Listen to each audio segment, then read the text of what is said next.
Halo teman-teman Komisi Remaja GKY Palembang, selamat hari Minggu. Senang banget ya kita bisa kembali berjumpa di dalam ibadah online Komisi Remaja GKY Palembang. Nah teman-teman sekalian, hari ini kita akan sama-sama membahas satu tema, yaitu tentang quality time atau waktu yang berkualitas.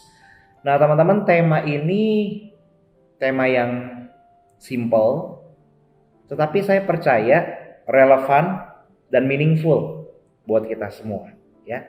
Mari kita doa dulu ya sebelum kita sama-sama merenungkan, berefleksi sama-sama tentang topik ini. Kita minta pimpinan Tuhan. Kita berdoa. Bapa Surgawi, tolong kami ketika kami sama-sama belajar tentang satu topik kebenaran firman Tuhan. Biarlah tema ini boleh menjadi satu arahan kembali buat kami, untuk kami boleh hidup optimal sebagai remaja-remaja, sebagai anak-anak-Mu ya Tuhan. Biarlah Tuhan yang boleh menolong, contoh Sam sebagai hamba-Mu. Tuhan tolong kuduskan, urapi. Dan juga semua teman-teman yang menyaksikan tayangan ini, Tuhan juga berkati mereka dimanapun mereka berada. Allah Roh Kudus bekerja di dalam konteks keberadaan kami masing-masing. Demi Kristus Yesus Tuhan kami hidup kayak berdoa. Amin. Nah teman-teman, tadi saya udah ngomong nih ke kalian semua ya, topik kita tentang quality time. Sebelumnya yuk kita buka dua bagian firman Tuhan aja ya. Yang pertama dari Amsal 10 ayat 1 teman-teman. Amsal 10 ayat 1. Kalau sudah menemukannya, kita mau baca sama-sama ya. Amsal 10 ayat 1 ini. Ya, firman Tuhan tertulis. Yuk teman-teman bisa baca dari rumah masing-masing. 1, 2, 3. Anak yang bijak mendatangkan sukacita kepada ayahnya, tetapi anak yang bebal adalah kedukaan bagi ibunya. Oke? Kemudian Matius 19 ayat 19. Hormatilah ayahmu dan ibumu, dan kasihilah sesamamu manusia seperti dirimu sendiri. Oke. Nah, teman-teman, tadi contoh Sam, saya udah ngomong nih. Topik kita kan tentang quality time atau waktu berkualitas. Kalau saya pikir-pikir ya, teman-teman pasti di rumah sudah banyak yang tahu lah apa sih pengertian quality time ini. Ya, waktu yang berkualitas dengan orang-orang yang dekat dengan kita. Hari ini kita akan bahas dalam konteks bersama keluarga kita. Ya, mungkin papa mama, koko cici atau adik-adik kita. Ya intinya keluarga inti kita lah. Tetapi sebenarnya kriteria quality time itu apa sih? Apa cuma fisik kita, keberadaan kita hadir di samping orang-orang terdekat kita, atau bagaimana? Saya kasih contoh ya. Misalnya nih, saya lagi pergi sama Geren, ya, teman Komisi Remaja GKY Palembang, ya. Lumayan lama lah ya, saya pergi sama Geren, kita nongkrong nih berdua di kafe atau katakanlah resto, tempat makan begitulah. Bisa dikatakan 2-3 jam lah. Lama ya saya spend waktu sama Geren. Tetapi menariknya, pas lagi di kafe, pas lagi di resto itu, saya sama Geren tuh ngobrolnya sedikit sekali. Yang kita lakukan apa? Kita main HP masing-masing, terus kita buka iPad atau tab kita masing-masing, dan kita nonton Netflix masing-masing dengan earphone masing-masing. Memang fisikku hadir di dekat Geren di dekat aku, katakanlah begitu ya. Ini contoh. Tapi sebenarnya ini quality time bukan? Coba teman-teman pikir deh. Gimana? Bukan ya?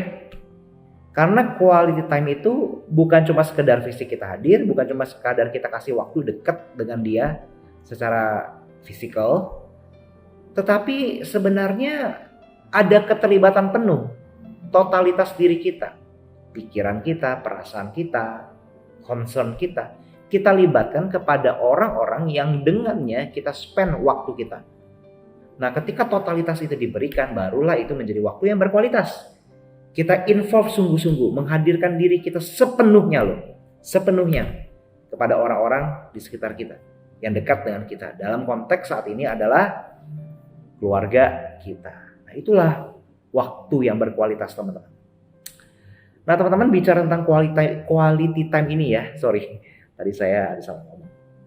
Quality time ini sebenarnya kalau ada seorang penulis buku namanya Dr. Gary Chapman, ya, Dr. Gary Chapman. Beliau mengkategorikan bahasa kasih, quality time, sebagai salah satu dari 5 bahasa kasih yang ada, yang bisa diberikan, dinyatakan, diekspresikan dalam relasi antar pribadi. Nah, kita coba lihat dulu ya secara sekilas. 5 bahasa kasih ini. Yang pertama adalah words of affirmation. Kata-kata dukungan atau kata-kata pujian. Kita memberikan semangat kepada orang lain dalam bentuk komplimen. Katakan kita membanggakan dia, senang akan pencapaiannya. Kamu pandai, kamu keren hari ini, kamu mantep banget hari ini, begitu ya. Gua proud sama lo, gitu ya. Itulah words of affirmation ya. Kamu cantik hari ini, bajumu bagus, performamu baik, kurang lebih begitu. Itu salah satu bahasa kasih ya. Orang akan merasa dikasihi dan juga tangki emosinya terisi kalau ada orang yang tipenya memang butuh kata-kata dukungan seperti ini. Kemudian ada physical touch ya. Physical touch ini seperti bisa rangkulan ya, merangkul. Ya tentu kalau suami istri ya, ini adalah suatu bentuk bahasa cinta juga ya. Misal bergandengan tangan, merangkul pundak daripada pasangan ya. Ya kalau kita tentu kalau beda gender, bukan pasangan kita, bukan suami atau istri ya, tentu teman-teman masih remaja ya harus hati-hati ya. Bukan berarti harus terlalu sentuh-sentuhan gimana, tapi misalnya kita sama cowok nih, kita rangkul teman kita ya, kita tepuk pundaknya, wah ada orang yang senang ya dapat physical touch seperti itu. Tapi di zaman COVID ini mungkin agak susah ya. Kemudian ada yang namanya giving gift ya, yang ketiga nih, itu memberikan hadiah. Hadiah itu nggak harus mahal, tetapi misalnya tiba-tiba di tengah kelelahan seseorang, kita belikan satu minuman bubble tea yang dingin, wah dia senang tuh. Ya, misalnya kita pergi ke suatu tempat, pulang-pulang kita bawa oleh-oleh yang bagus, ya bukan berarti harus mewah atau mahal, tapi berguna, wah dia akan senang sekali dan merasa dikasihi. Bagi orang yang punya tipe bahasa kasih giving gift. Kemudian ada acts of service, ini yang keempat, tindakan pelayanan. Kita melakukan suatu tindakan nyata, menolong, membantu, ya orang-orang di sekitar kita atau orang-orang yang dekat dengan kita sebagai wujud kasih kita. Misalnya cuci piring di rumah, kurang lebih begitu ya, bantu bersihin apa, bantu belikan apa, nah, itu acts of service. Kemudian yang kelima yang tadi kita bahas, yang menjadi tema hari ini, yaitu quality time, waktu berkualitas ya. Kadangkala kasarnya begini deh, simpelnya, gamblangnya ya, sorry, aku nggak terlalu butuh uangmu, hadiahmu gitu ya, tapi aku butuh kamu hadir, mendengarkan perasaanku, kamu hadir di dekatku, dan kita habiskan waktu bersama-sama. Ya itulah quality time ya, yang dimaksud. Jadi ada waktu yang berkualitas. Quality time itu melibatkan diri kita sepenuhnya, sebagaimana yang tadi sudah saya sampaikan kepada kita semua. Nah teman-teman, jadi ini simple aja ya, ini general overview aja tentang 5 bahasa kasih. Nah, setiap orang bahasa kasihnya berbeda-beda ya. Tentu kita butuh lima-limanya, tapi setiap kita kan punya keunikan kepribadian ya. Bahasa kasih kita berbeda satu sama lain. Ada yang lebih mudah kita berikan, ada yang lebih sering kita inginkan atau kita butuhkan. Dan kalau kita tahu bahasa kasih yang dibutuhkan oleh orang-orang terdekat kita, maka kita bisa lebih mudah membangun komunikasi dan kedekatan dengan mereka. Nah, tapi hari ini kita akan fokus dengan quality time, waktu berkualitas. Sekarang saya ingin ajak teman-teman remaja, kita pikir dulu nih. Why quality time with family? Mengapa waktu berkualitas dengan keluarga? Jadi gini teman-teman, dua hal aja ya, sederhana nih. Tapi ini konsep yang mengakar dalam firman Tuhan.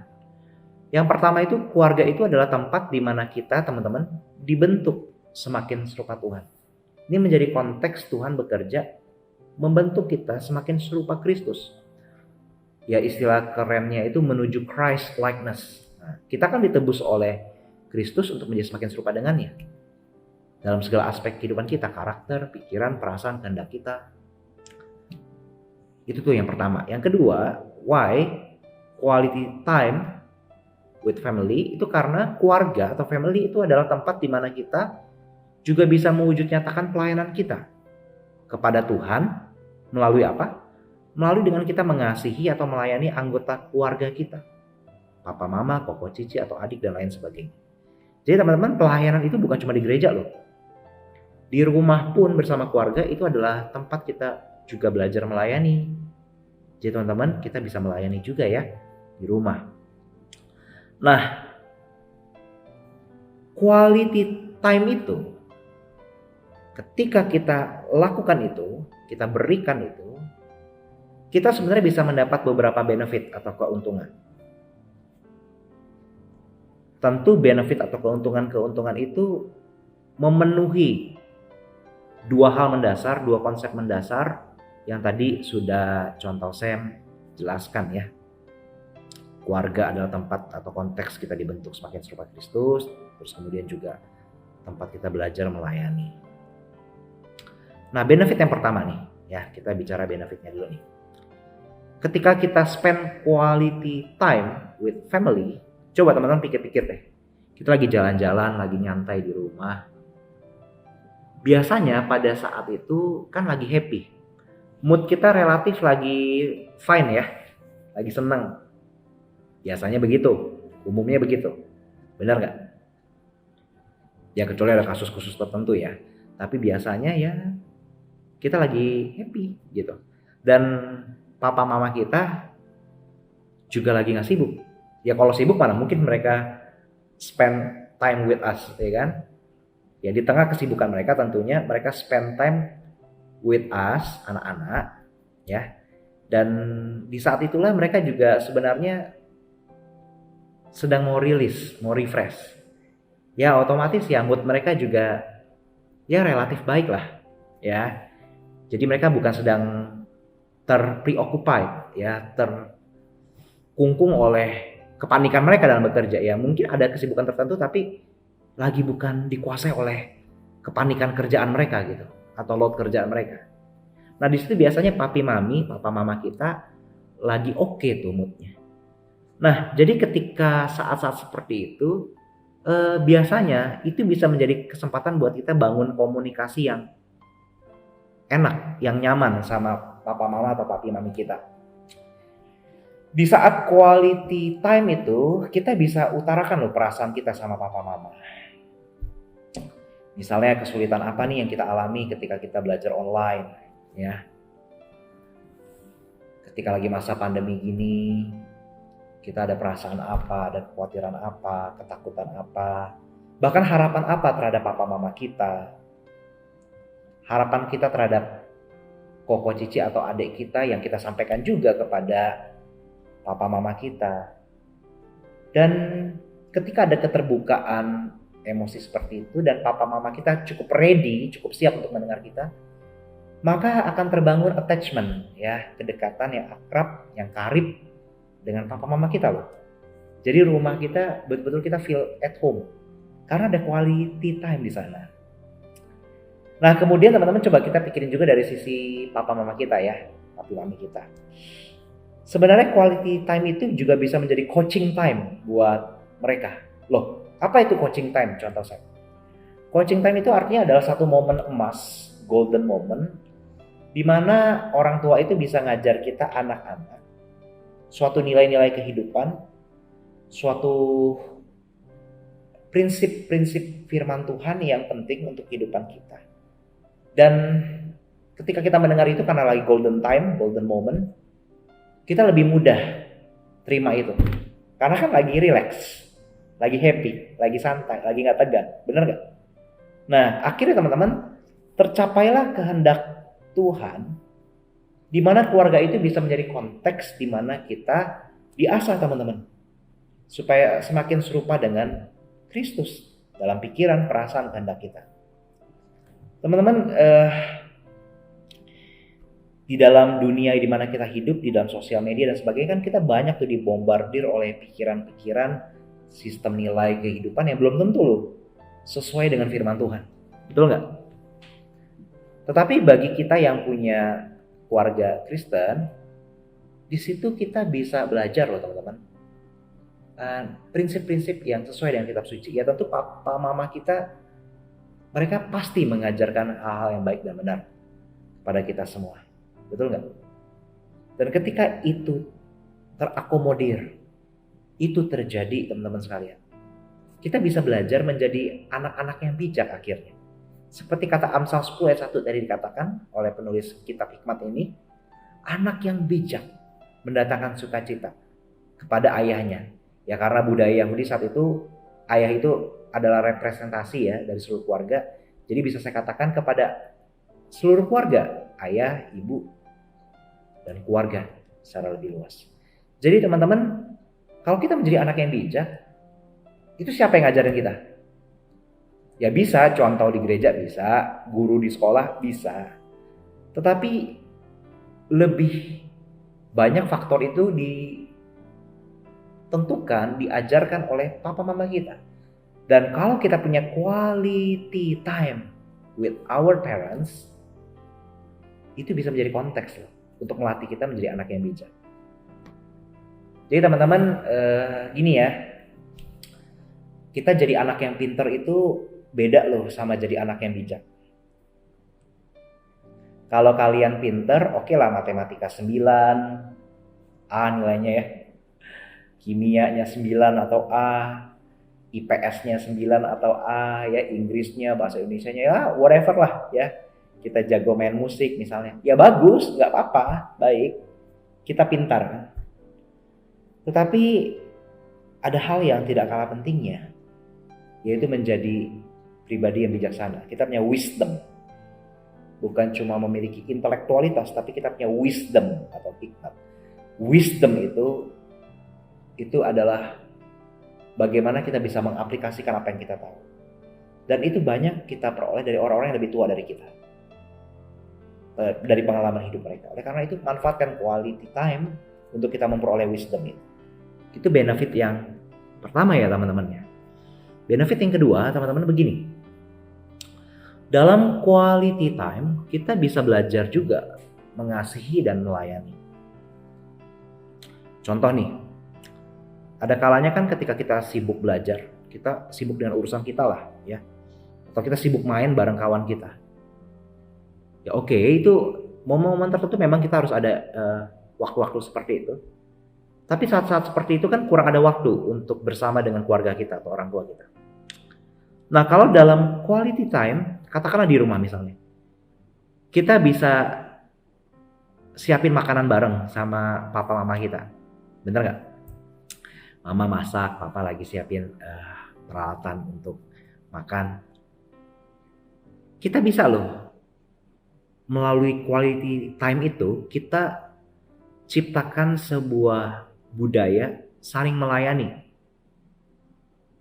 Misalnya setelah makan bareng dalam quality time tersebut, kita bisa belajar ikut rapikan meja, budayakan itu, rapikan meja, bantu papa mama kita, bantu cuci piring, teman-teman udah SMP SMA pasti cuci piring bisa, ya. Itu adalah bentuk kita melayani. Jadi bukan cuma kita dilayani oleh papa mama kita, tapi kita juga bisa ikut berkontribusi dalam pelayanan. Saya pernah lihat keluarga loh teman-teman, dari kecil anaknya setelah selesai makan, kalau udah bisa bawa piring sendiri, bawa ke tempat cuci piring. Nanti udah gedean dikit, udah bisa cuci piring, belajar cuci piring. Itu bentuk budaya yang baik. Nah itu bisa tercipta salah satunya ketika kita makan bareng, quality time dengan keluarga kita dalam makan siang atau makan malam bersama. Atau misalnya pas lagi jalan-jalan keluar, ya kan waktu berkualitas tuh sama papi mami, papa mama. Coba deh kita belajar juga lihat, oh ketika lagi quality time seperti itu, papa mama tuh lagi mau refreshing. Coba deh ketika mereka refresh, teman-teman senang nggak? Jadi kita lihat papa mama kita udah capek kerja, capek urus rumah tangga, mereka mau refresh, kita ikut bersuka cita. Jangan kita bikin kacau, ya. Belajar juga tuh. Nah, ketika mereka refresh, kita senang, kita mungkin belum bisa cari uang kasih mereka sesuatu. Atau bayarin mereka untuk pergi quality time. Kita belum ada tuh. Ya mungkin secara finansial kita belum ready. Tapi setidaknya melihat mereka happy dan kita ikut membantu menciptakan suasana happy, itu bentuk kasih kita, benar nggak? Itu bentuk pelayanan kita. Matius 19 ayat 19 tadi dikatakan begini. Hormatilah ayahmu dan ibumu dan kasihilah sesamamu manusia seperti dirimu sendiri. Jadi teman-teman, mari kita belajar bukan cuma minta dihormati, bukan cuma minta dikasihi, terpusat pada diri kita, tapi kita juga menghormati atau mengasihi orang di sekitar kita. Dan dalam konteks tema saat ini adalah keluarga kita. Itulah pentingnya quality time. Ya. Jadi yang tadi saya katakan dua konsep mendasar, tempat di mana kita dibentuk semakin serupa Kristus, serupa Tuhan, dan kemudian tempat di mana kita juga bisa belajar melayani Tuhan melalui keberadaan anggota keluarga kita. Nah, kedua hal tersebut tercapailah. Nah teman-teman, sebagai penutup begini. Saya udah banyak dengar lu cerita ya, koko cici kalian ya yang sudah kuliah di luar negeri. Apalagi mungkin masa COVID kayak begini nih ya. Mau keluar masuk negara kan susah, minta ampun ya. Jadi terkadang pas lagi public holiday, lagi waktu libur, kayak Natal, Lebaran, dan lain sebagainya, mereka tuh homesick atau kangen sama rumah, kangen sama orang tua. Tapi gimana? Ya mereka jauh, akses susah, dan tiket kan juga mahal. Jadi ya mereka cuma bisa video call untuk sedikit mengobati rasa rindu. Nah teman-teman, karena itu mumpung nih kita masih SMP, SMA, masih banyak kesempatan, benar nggak? Mumpung masih ada kesempatan, mari spend quality time yang betul-betul berkualitas sama papa mama, sama saudara-saudara kita di rumah, ya. Ataupun mungkin ketika kita berpergian bersama papa mama atau saudara-saudara kita. Ya tentunya di masa pandemi pergi-pergi keluar juga harus perhatikan protokol ya, bukan berarti sembarangan. Tapi anyway, selagi masih ada kesempatan waktu, pakailah itu sebaik mungkin.